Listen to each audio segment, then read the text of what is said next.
स्वागत है दोस्तों मेरे चैनल द रिव्यू कल्चर में। और आज हम एक सीरीज़ का रिव्यू करेंगे, मतलब उसके पहले एपिसोड का रिव्यू करेंगे। उस सीरीज़ का नाम है the house of the dragons. तो ये सीरीज़ आज ही कुछ साल में रिलीज़ हुई है। इसका पहला एपिसोड अब तक सिर्फ रिलीज़ हुआ है। तो आप जानते होंगे कि ये गेम ऑफ थ्रोन्स का प्रीक्वल सीरीज़ है, यानी कि गेम ऑफ थ्रोन्स में जो हमें दिखाया गया है ये उससे 2 साल पहले की कहानी है। हालांकि इसमें हमें दिखाया गया था कि पहले ही एपिसोड में शुरुआत में दिखा दिया गया था कि डेनेरिस टारगेरियन के पैदा होने से 172 साल पहले की कहानी इसमें दिखाई गई है। तो अब गेम ऑफ थ्रोन्स में आपने देखा होगा कि हमें उसमें 3 ड्रैगन्स दिखाए गए थे और यहाँ पे हमें 10 से भी ज़्यादा ड्रैगन्स दिखाए जाएंगे। और यहाँ तक शायद हर कैरेक्टर के पास उनका ड्रैगन भी हो। हालांकि गेम ऑफ थ्रोन्स में हमें सिर्फ 3 ड्रैगन्स थे जो डेनेरिस के थे। तो इस सीरीज़ का आज हम एक रिव्यू करेंगे, मतलब इसके पहले एपिसोड का रिव्यू करेंगे और साथ में एक समरी भी देंगे आपको। तो अगर आपने अब तक ये एपिसोड नहीं देखा तो पहले आप ये एपिसोड देखें, क्योंकि इस वीडियो में स्पॉइलर होने वाले हैं। तो दोस्तों स्टोरी शुरू होती है ईयर 101 से, जहाँ पे जो ओल्ड किंग होते हैं जिनका नाम जेहारिस होता है, उनकी हालत ठीक नहीं होती है। हाँ, तो उन एक काउंसिल बुलाते हैं, बहुत बड़ी काउंसिल, जिसमें वो ये डिसाइड करेंगे कि उनके मरने के बाद यानी कि आयरन थ्रोन पे कौन बैठेगा। जो मेन जो कुर्सी थी वहाँ पे जो आयरन थ्रोन था उस पर कौन बैठेगा। तो ये पता करने के लिए वो, मतलब ये जानने के लिए कि वो किसे बिठा लेंगे, उन्होंने एक बहुत बड़ी काउंसिल रखी थी। और 2 नामों पे सबसे ज़्यादा काम, मतलब 2 नाम जो रखे गए थे उनके सामने, वो थे उनकी पोती रेनिस और उनके पोता वेसेरिस। ये दोनों सगे भाई बहन नहीं थे, मतलब ये दोनों एक दूसरे के कज़न्स थे। तो अब इन दोनों में से कौन बनेगा राजा। तो अब जैसे कि इसमें बताया गया है कि एक वुमेन को आयरन थ्रोन पे वो नहीं बैठने देंगे, तो वो ऑब्वियसली वेसेरिस को चुनते हैं और वेसेरिस आगे जाके राजा बन जाते हैं। तो अब आगे जैसे हमें स्टोरी दिखाई जाती है, सबसे पहले तो हमें वेसेरिस की बेटी जिसका नाम होता है रायनिया, और वो हमें दिखाई जाती है जो अपने ड्रैगन पे सवार होती है। और उसकी एक दोस्त होती है एलिसेंट साथ में उसके। और जो किंग वेसेरिस होते हैं उनका एक भाई भी होता है डेमन टारगेरियन, जो यानी कि वो रायनिया का चचा होता है, उसका अंकल होता है। तो वो सिटी ऑस्ट्रा कमांडर होता है, वो अपने मतलब शहर का एक कमांडर उन्हें रखा जाता है।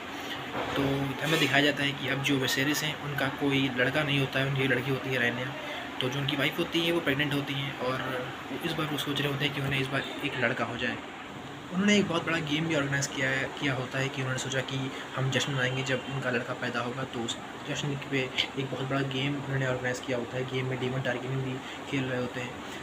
तो जैसे ये गेम चल रहा होता है, बाद में हमें पता चलता है कि जो उनकी जो वाइफ हैं वेसेरिस की, एमा टारगेरियन, अब वो बर्थ कर देने वाली हैं बच्चे को। लेकिन उन्हें बाद में पता चलता है कि डॉक्टर्स उन्हें कहते हैं कि या तो वो उनकी वाइफ को बचा सकते हैं या फिर बच्चे को बचा सकते हैं। तो ऑब्वियस सी बात है कि जो वेसेरिस टारगेरियन होते हैं वो अपने बच्चे को बचाने के लिए कहते हैं, और उनका बच्चा पैदा भी हो भी जाता है और उस बच्चे का नाम वो डेलन टारगेरियन रखते हैं। बाद में हमें पता चलता है कि उनकी वाइफ तो मरी गई है, लेकिन बाद में पता चलता है जो उनका न्यू बॉर्न बेबी है बेरन टारगेरियन वो भी मर चुका है और उनके फ्यूनरल में उन्हें जला दिया जाता है। तो मतलब अब उनके पास कोई आयर नहीं है, मतलब उनका कोई उत्तराधिकारी नहीं जो उनके बाद कुर्सी पे यानी कि आयरन थ्रोन पे बैठे। तो जो डेमन टारगेरियन होता है वो सोचता है कि अब वहीं कुर्सी पे बैठेगा उनके बाद, मतलब वेसेरिस के बाद, और ये सोच के वो जश्न मनाने लगता है। तो जैसे ही बात वेसेरिस टारगेरियन को पता चलती है वो उसे सदा देते हैं, वो कहते हैं कि तुम यहाँ से चले जाओ और अगर कभी आए तो मैं तुम्हें मार दूँगा। तो एक तरह से डेमन टारगेरियन उन्होंने भगा दिया होता है और अब वो उत्तराधिकारी बनाते हैं अपनी बेटी को, यानी कि रायनिया को। हालांकि रायनिया मतलब एक वुमेन है और वुमेन को आयरन थ्रोन पे को बैठने देगा नहीं, लेकिन फिर भी वो रायनिया को अपना उत्तराधिकारी बनाते हैं। तो बहुत सारे ख़ानदान यानी कि जो हमें गेम ऑफ थ्रोन्स में दिखाए गए थे, फिर चाहे वो बराथियन हो या स्टार्क हो, ये सब शपथ लेते हैं कि वो जब रायनिया रानी बन जाएंगी तो उनकी बात मानेंगे, उनके हुक्म का पालन करेंगे।